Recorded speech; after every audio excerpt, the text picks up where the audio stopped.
Joining us this morning to speak on matters arising from the long-awaited passage of the Petroleum Industry Bill this week is a lawyer with over 2 decades of oil and gas law experience from the UK and Nigeria jurisdictions, Ogbugo Kalu Ukoha.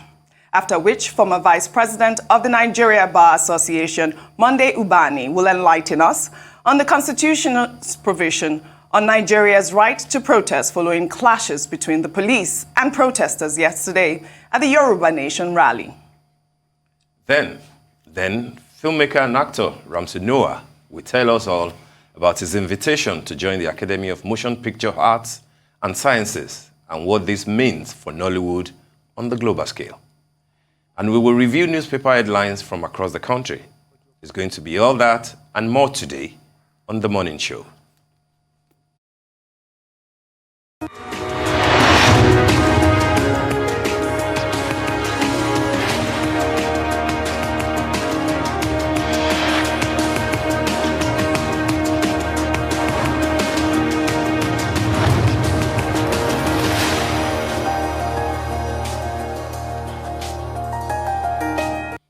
Welcome back to the Morning Show here on Arise News.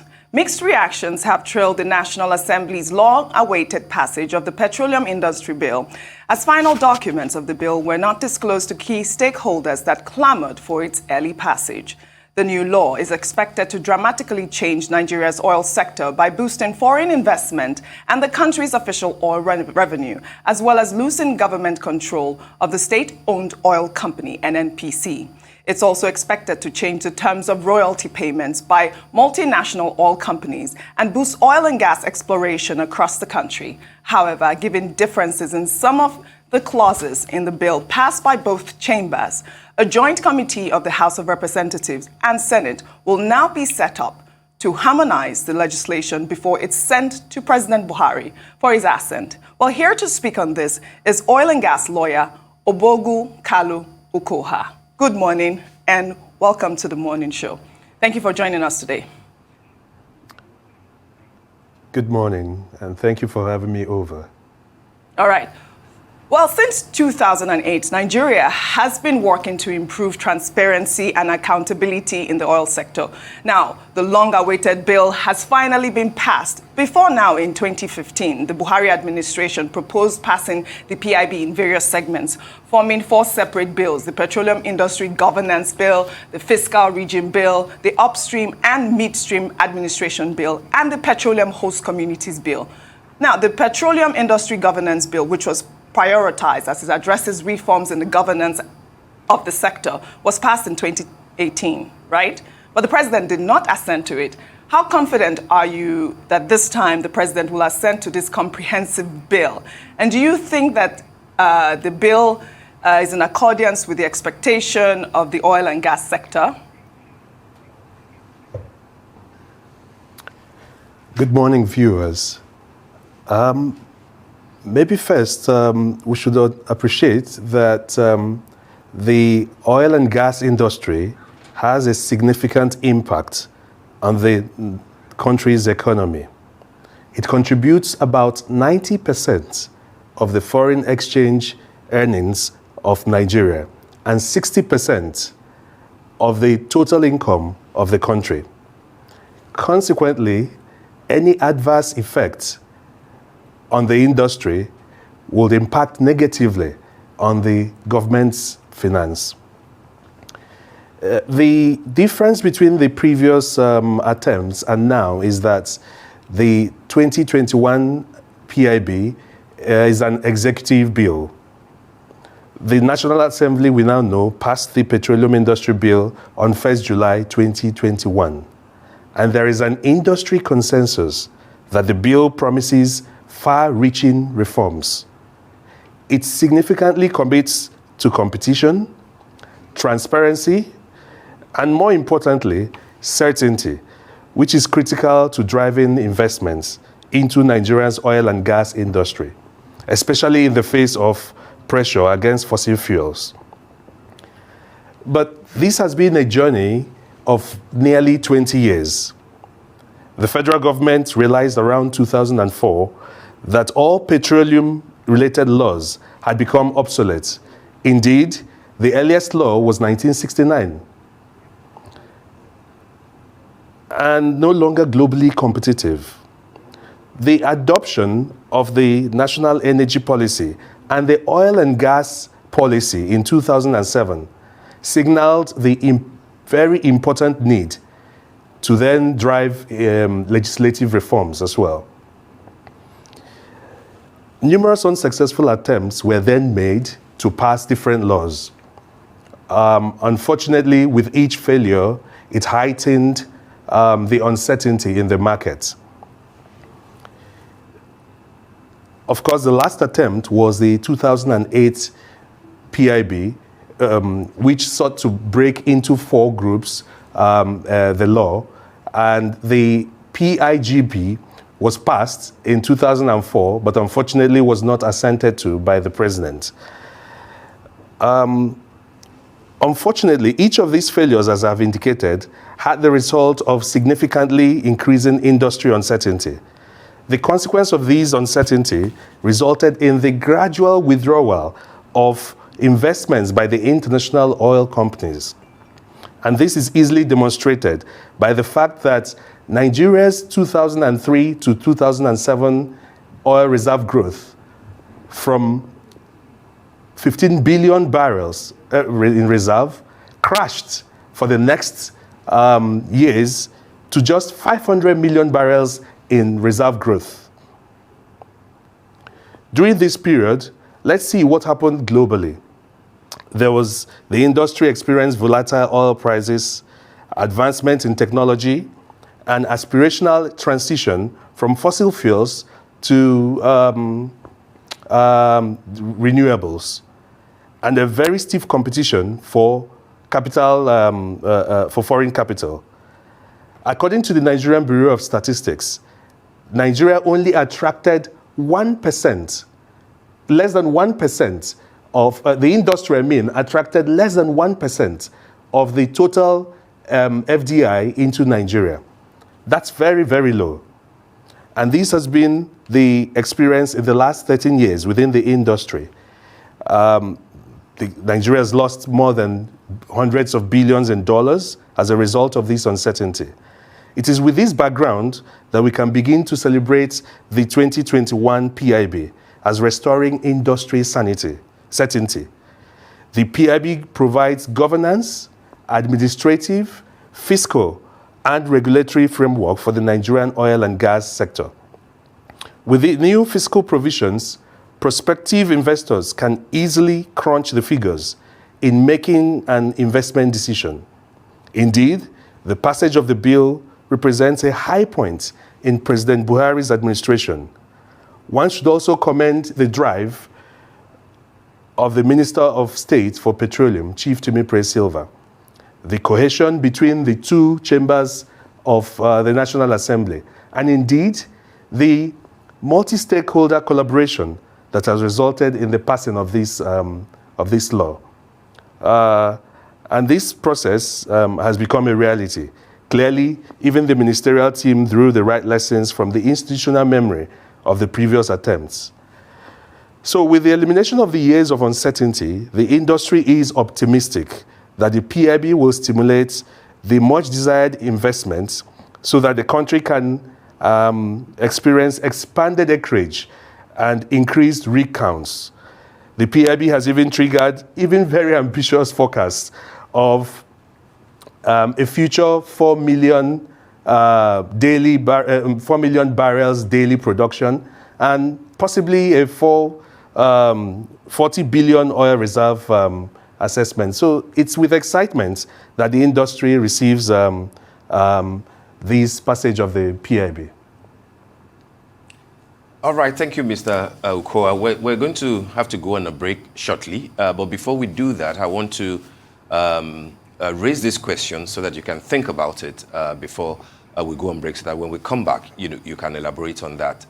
You've spoken so much about the acceptance of what is contained in this bill and the excitement in the industry, but there are concerns, and I would like to share some of those concerns with you when we come back. And part of the reason why I'm raising this is, yes, it's not yet a done deal, the joint committee of the House and the Senate will still have to look at this bill, at the third reading, and then before it goes to the president. But there are a few issues here and there about host communities, about the reduction, from 5% to 3%, etc. Those are concerns. Will it be possible by the time the bill is finally, eventually tidied up to have some concerns addressed and possibly a few amendments before it goes to the president? We will deal with that when we come back. We go on a break right now. Abel.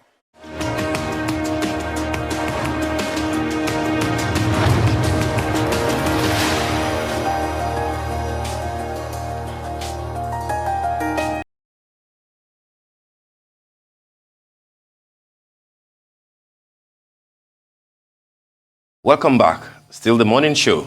And we have with us this morning Mr. Ogbugo Ukoha, a lawyer and an industry expert in matters of oil and gas, speaking to us on the PIB law that is about to be passed. So welcome back, Mr. Ukoha. As I was saying, I was asking you to think about it. Is this the done deal for the industry that is already celebrating what we have in terms of the bill?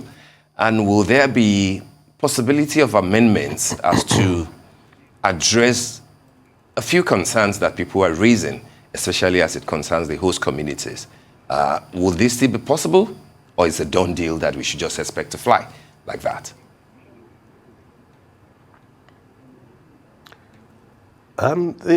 With the passage of the bill, we now have a working document that the industry can rely on. It's not perfect. There's nothing in the world that is perfect. And we will always have a legislative arm that can always come back to address any shortcomings in implementation. But let me just mention some of the key elements of that, of the PIB, which breaks very new grounds. First, it strengthens the regulatory environment by creating two regulators and segments the whole value chain of the industry into the downstream, the midstream, and the upstream as well. Secondly, it repositions NMPC to make it more competitive, efficient, and transparent. Third, it offers comfort to the host communities who suffer the downside to exploration and production of petroleum. Section 240 of that bill mandates settlers to set aside a portion of their annual operating expenditure in a host community trust fund.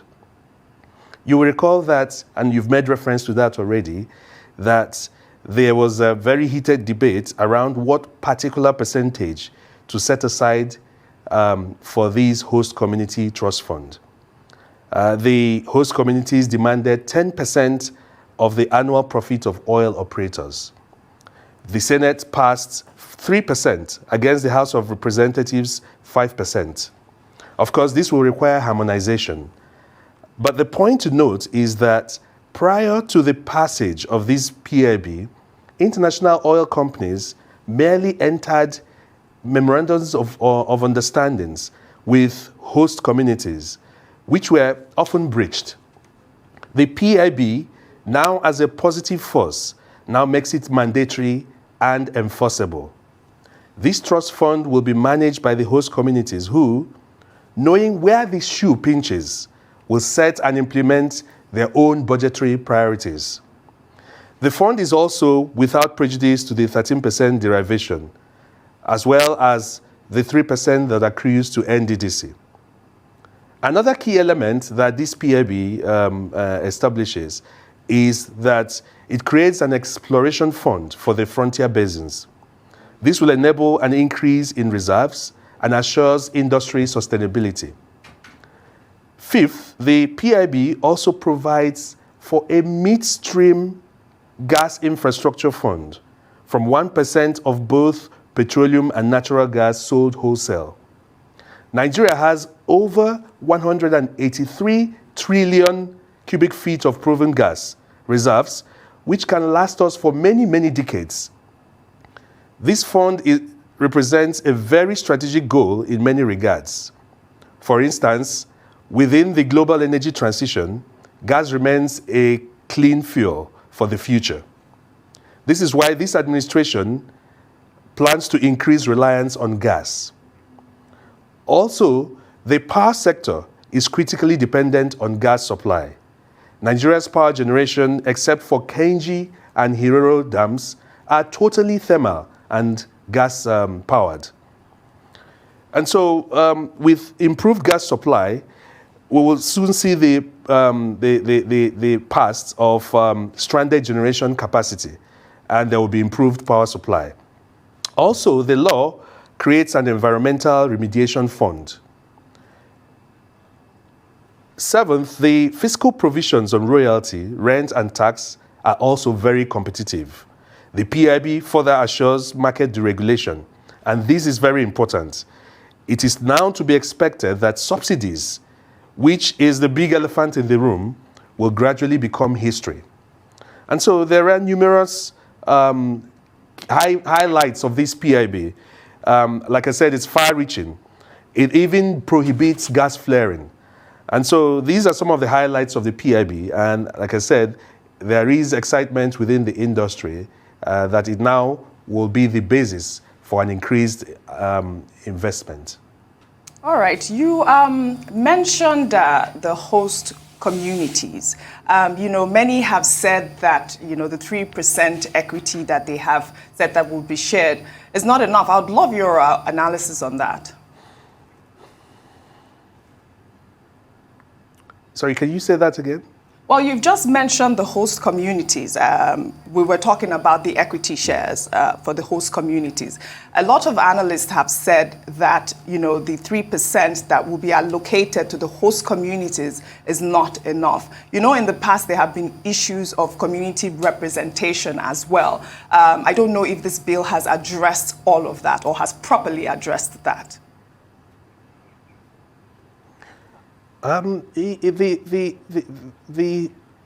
It's important for us to always examine where we're coming from. Like I mentioned earlier on, previously, international oil companies merely signed memorandums of understandings between host communities and themselves. And there was little that was offered in real terms. But what this bill does now is that it provides measures that are very enforceable in favor of the host communities. Yes, the debate whether 3% is sufficient or not, it's one thing. But in my view, it represents progress. Movement from 0 to 3% is very much progress. And we must put it within the same context that you still have the 3% that accrues to NDDC targeted at the same host communities, in addition to the derivation, 13% derivation fund. That's not the end of it. The law also now brings in the representation, much required representation. If you look at the provisions of the law, the host community development trust fund will be led by the host community representatives. The settler will take this is still subject to harmonization between both chambers. Whether it's going to be 3%, 5%, or even 4% is yet to will be seen in the coming days. But whatever it is, why don't we start with that and hope that there will be judicious use of that and that it trickles down to the end users, which are the host communities. The trust fund is structured under the PIB in a manner that these will be driven by the host communities themselves. They will constitute the board of trustees, and the PIB sets out the timelines for the settlers to begin to incorporate those boards of trustees. And so for me, it represents progress. Okay. Whether it's 3% or 5%, let's not lose sight that previously it was 0%. And we now have enforceable rights in favor of the host communities. Very quickly. It's possible that tomorrow that these can be improved as well by way of amendments. All right. Very quickly with this question, briefly, in 1 minute. What is your opinion on the governance framework of the bill and how it will be implemented going forward? The bill establishes the Nigerian Upstream Regulatory Commission in its governance provisions for upstream operations, including the granting of licenses for exploration, prospecting, and mining. The Commission's responsibility will be both commercial and technical. The Commission has the powers to recommend to the Minister to award petroleum exploration license for 3 years and renewable for another 3 years. It can also recommend the award of petroleum prospecting license for, with respect to onshore and shallow offshore, 3 years in the first instance and renewable 3 years. But when it gets to the frontier and the deep offshore, it can recommend an award of 5 years and then renewable for another 5 years. And then this brings us to the real McCoy, which is the petroleum mining license, and that is for 20 years, renewable again for another 20 years. Next, the PIB creates the Nigerian Midstream and Downstream Petroleum Regulatory Authority. The authority has the power to grant all midstream licenses and permits, except refinery license, which it then recommends to the minister. The authority is also granted the power to determine pricing frameworks and tariff methodology. Up until now, the midstream of the Nigerian petroleum industry remained the least developed.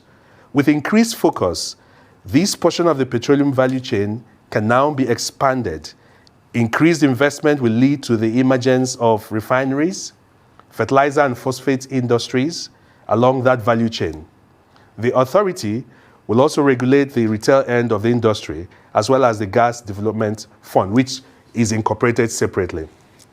Under the bill, the Minister of Petroleum, as part of the governance, also has been granted general oversight powers.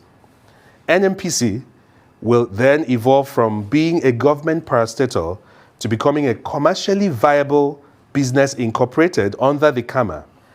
This places it on a path to efficiency and profitability.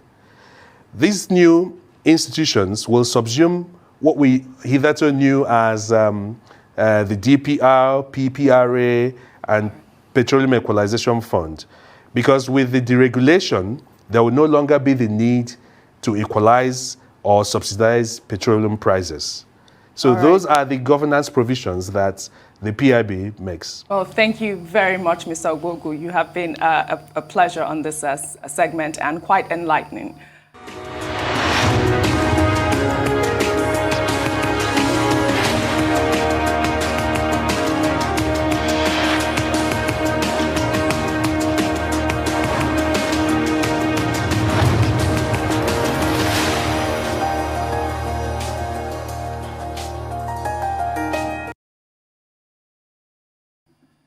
The Ojota venue of the Yoruba Nation rally turned rowdy on Saturday as police tear-gassed and shot in the air to disperse protesters. Police also sprayed water cannon on the protesters to forestall the breakdown of order. Security operatives, including men of the Nigeria Police Force, Nigerian Army, and the Nigerian Security and Civil Defense Corps, and their van were deployed to the venue of the protest. The police also arrested some protesters at the venue of the rally and were kept in the waiting Black Maria. It was a sad day nonetheless when the 14-year-old girl was found dead in the pool of her own blood, allegedly killed by the police bullet. Analysts now say that the regular crisis or violence that trails protests in the country is becoming a thing to worry about. And they wonder if Nigerian security agencies are not capable of supervising a peaceful protest. Barrister Monday Ubani joins us now to speak on what the Constitution says about protests in the democracy. Good morning, Barrister Ubani. Thank you, Steve, for having me. Good morning. Good to see you. Tell us, Barrister, eventually the Yoruba Nation rally held in some form yesterday but without Chief Sunday Adeyemo, Sunday Ogbugo. Regrettably, one life was lost. What's your take on how everything panned out yesterday? It started very slowly. It didn't look like anything would happen, but all of a sudden, a coterie of, people, some wearing traditional,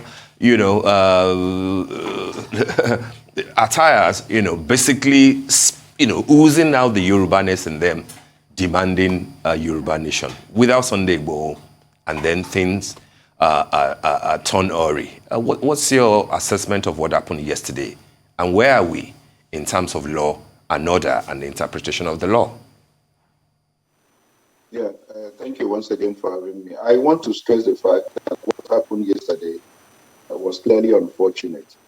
And we want to emphasize the fact that protest, demonstration, or whatever name you call it, is a constitutional